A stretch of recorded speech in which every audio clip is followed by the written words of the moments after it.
வேலையில் இல்லை பிஸ்னஸில் நிறைய கமிட்மெண்ட்ஸ் இருந்தாலோ, அதிக நேரம் ஒர்க் பண்ணாலோ, பெரிய டார்கெட் அச்சீவ் பண்ணணும்னு நினச்சி ஸ்ட்ரெஸ் ஆனாலோ பேர்ன் அவுட் ப்ராப்ளம் வரும். பட் கொஞ்சம் டீப்பாக யோசிச்சு பார்த்தீங்கன்னா, இது வெறும் வேலை இல்லை தொழில் சார்ந்த விஷயம் மட்டும் இல்லை. நமக்கு நிறைய ரெஸ்பான்சிபிலிட்டிஸ் இருக்குது. ஒரு குழந்தையா, பேரண்ட்டா, ஃப்ரெண்டா, ஸ்டூடெண்ட்டா, எம்ப்ளாயரா, ஸ்பௌஸா, ஒரு குடிமகனான்னு நிறையா நம்ம லைஃப்பில் ப்ளே பண்ணுறோம். இதை சரியாக பேலன்ஸ் பண்ணாமல் வர ப்ராப்ளம் தான் பேர்ன் அவுட்.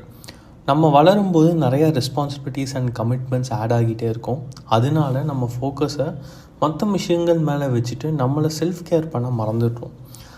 நமக்கான டைம் கொடுக்கறது இல்லைங்கிற இண்டிகேட்டர் தான் பேர்ன் அவுட். இந்த பேர்ன் அவுட்லேருந்து வெளியில் வர ஃபர்ஸ்ட் ஸ்டெப் நமக்கு நிறையா ரோல்ஸ் அண்ட் ரெஸ்பான்சிபிலிட்டிஸ் நம்ம லைஃப்பில் இருக்குதுன்னு புரிஞ்சுக்கிறது தான். பேர்ன் அவுட்லேருந்து வெளியில் வர சில வழிகளை இங்கே பார்ப்போம். அதில் ஃபர்ஸ்ட் விஷயம் செல்ஃப் கேர். ஒரு நாளைக்கு எவ்வளோ நேரம் உங்களுக்காக ஸ்பெண்ட் பண்ணுறீங்கன்னு நினச்சி பாருங்கள். 1 மணி நேரத்துக்கும் கம்மியாக இருந்தால் அதிக நேரம் உங்களுக்காக மட்டும் ஸ்பெண்ட் பண்ணுங்கள். இந்த நேரத்தில் நீங்கள் எக்ஸசைஸ் பண்ணலாம், க்ரூமிங் ஸ்பெண்ட் பண்ணலாம், மெடிடேட் பண்ணலாம், இல்லை உங்கள் லைஃப் எப்படி போகுதுன்னு ஜேர்னலிங் பண்ணலாம்.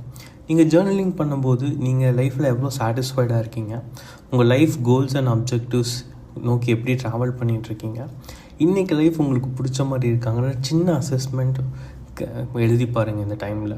ஸோ உங்களை நோக்கி ஒரு specific amount of time everyday உங்களுக்காக கொடுக்கும்போது உங்கள் செல்ஃப் கேர் கொஞ்சம் கொஞ்சமாக அதிகம் ஆக ஆரம்பிக்கும். ஸோ உங்கள் மேலே attention and focus, so external சுச்சுவேஷன்ஸை நீங்கள் டிபெண்ட் பண்ணி இல்லாமல் உங்களை நீங்களே கேர் பண்ணிக்கும் போது அது ஒரு நல்ல ஒரு எமோஷன் ஃபுல்ஃபில்டான டேவை உங்களுக்கு கொடுக்கும். அடுத்த ரீசன் பவுண்ட்ரிஸ் செட் பண்ணுறது.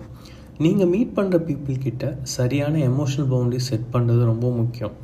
ஏன்னா அவங்களுடைய எமோஷன்ஸ், வேர்ட்ஸ் அண்ட் ஃபீலிங்ஸ் உங்களை அஃபெக்ட் பண்ணாமல் இருக்கும்.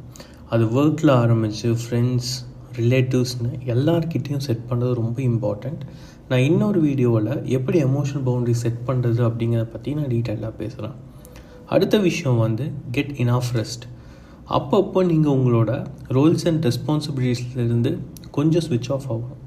ஒரு வெக்கேஷன் பிளான் பண்ணி போகலாம், ப்ராப்பராக உங்களை ரீசார்ஜ் பண்ணிக்கிற ஆக்டிவிட்டீஸில் ஃபோக்கஸ் பண்ணலாம். அந்த ரெஸ்பான்சிபிலிட்டிஸ்லேருந்து வெளியில் உங்களை ரிலாக்ஸ் பண்ணிக்கும் போது நீங்கள் எனர்ஜைஸ்டாக ஃபீல் பண்ணுவீங்க. அண்ட் நீங்கள் திரும்பி போகும்போது அந்த ரெஸ்பான்சிபிலிட்டிஸை இன்னும் பெட்டராக எப்படி ஃபுல்ஃபில் பண்ணலாங்கிற ஸ்ட்ராட்டஜிஸ் எல்லாம் ஃபிகர் அவுட் பண்ணியிருப்பீங்க. கடைசி விஷயம் celebrate and reward your self. Life journey ரொம்ப பெருசு, ரொம்ப நீளம். ஸோ அப்பப்போ நீங்கள் அச்சீவ் பண்ணுற மைல் ஸ்டோன்ஸை செலிப்ரேட் பண்ணுங்கள். மற்றவங்க உங்களை அப்ரிஷியேட் பண்ணலையா, உங்களை நீங்களே ரிவார்ட் பண்ணிக்கோங்க. என்ன ரீசன்னா, நீங்கள் எக்ஸ்டர்னல் சுச்சுவேஷன்ஸை டிபெண்ட் பண்ணி நம்ம லைஃப் இருக்கிற மாதிரி ஒரு பிம்பம் அப்படி தான் நம்ம வாழ்ந்துட்டுருக்கோம். பட் ஆக்சுவலாக பார்த்தீங்கன்னா நீங்கள் இன்னர் செல்ஃப் உங்களை நீங்களே கேர் பண்ணிக்கும் போது, உங்களை நீங்களே ரெக்கக்னைஸ் பண்ணிக்கும் போது, உங்களை நீங்களே பார்த்துக்கும் போது நீங்கள் எக்ஸ்டர்னல் சுச்சுவேஷன்ஸுக்காக நீங்கள் அதை டிபெண்ட் பண்ணி இருக்க மாட்டீங்க. ஸோ இதனால் என்ன ஆகுனா, உங்களோட கேர் உங்களை நீங்களே கேர் பண்ணிக்கும் போது உங்கள் மேலே ஒரு அட்டென்ஷன் அண்ட் ஃபோக்கஸ் வரும்போது உங்களை நீங்களே பெட்டராக ஃபீல் பண்ண ஆரம்பிப்பீங்க. ஸோ எனக்கு லைஃப் எப்படி போயிட்டுருக்குது, வெளி சூழ்நிலை எப்படி இருக்குது அப்படிங்கிற பற்றி எனக்கு கவலை இல்லை, நான் இன்றைக்கி சந்தோஷமாக ஃபுல்ஃபில்டாக இருக்கேன் அப்படிங்கிற ஆட்டிடியூட் அண்ட் அப்படியே ஒரு பிஹேவியரல் சேஞ்ச் உங்களுக்குள்ளே நடக்கும். ஸோ அதுக்காக தான் இவ்வளோ ஸ்டெப்ஸும் நான் சஜஸ்ட் பண்ணிகிட்ருக்கேன். ஸோ ஸ்மால் வின்ஸை செலிப்ரேட் பண்ணுறது உங்களை பேர்ன் அவுட் அண்ட் ஃபெட்டிக்னஸ்குள்ளே போகாமல் வச்சுருக்கோம். உங்களை நீங்களே கேர் பண்ணிக்கும் போது பேர்ன் அவுட்குள்ளே போக மாட்டீங்க.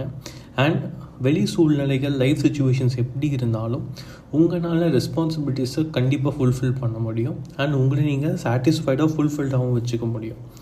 நீங்கள் பேர்ன் அவுட் எக்ஸ்பீரியன்ஸ் பண்ணும்போது எப்படி மேனேஜ் பண்ணி அதுலேருந்து வெளில வந்தீங்கன்னு கீழே கமெண்ட் பண்ணுங்கள். என்னோடய பேர் யூஜின், நான் ஒரு கவுன்சிலிங் சைக்காலஜிஸ்ட். உங்களுக்கு stress, depress, anxiety and other psychological issues ரிலேட்டடாக ஹெல்ப் வேணும்னா டிஸ்கிரிப்ஷனில் இருக்கிற நம்பருக்கு வாட்ஸ்அப் பண்ணுங்கள். அண்ட் தேங்க்யூ ஃபார் வாட்சிங் திஸ் வீடியோ.